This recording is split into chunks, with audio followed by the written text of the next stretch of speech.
18 फरवरी को राज्यपाल जी का संवित सदन में अभिभाषण हुआ था।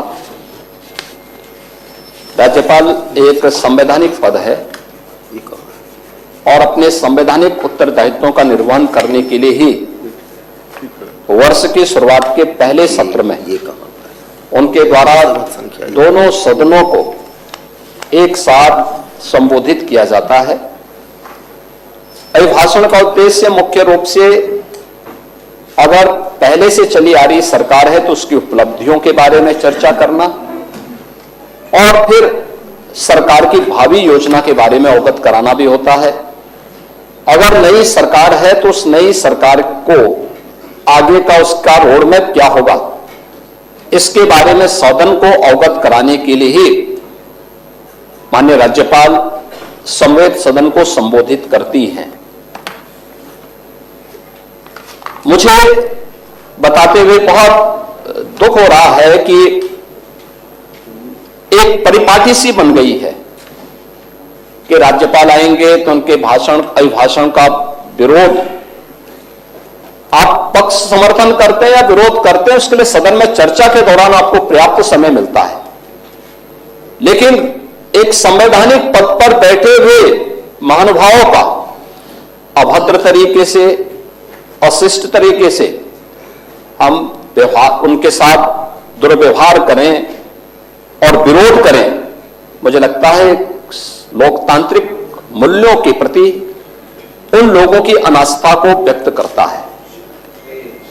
हम संवैधानिक पदों की अवमानना तो कर ही रहे हैं, साथ साथ बाबा साहब डॉक्टर भीमराव अंबेडकर के द्वारा दिए गए संविधान की भी अवमानना करने का काम कर रहे हैं।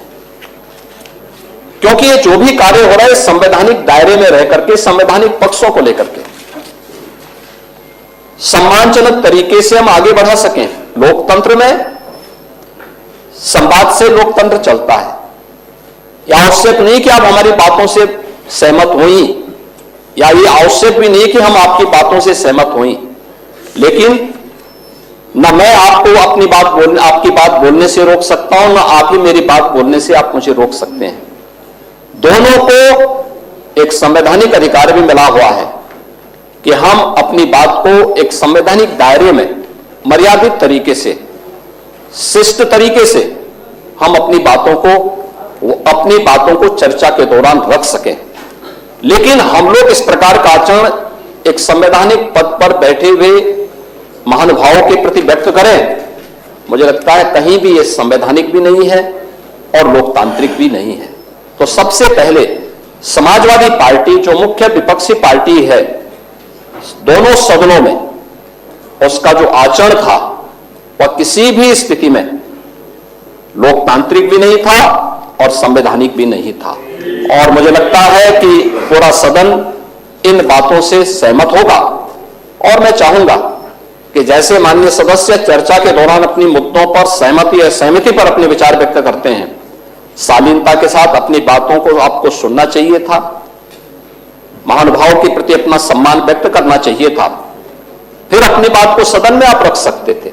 लेकिन आप लोगों ने इससे इतर राज्यपाल जी के प्रति जिस प्रकार की अभद्र भाषा का प्रयोग किया था, जिस प्रकार के नारे लगाए थे, कोई सभ्य समाज और कोई भी एक आदर्श लोकतांत्रिक व्यवस्था इसको कतई स्वीकार नहीं कर सकती है। और मुझे लगता है कि यह एक दुखद पहलू समाजवादी पार्टी के आचरण में इस दौरान संवित सदन में देखने को मिला है।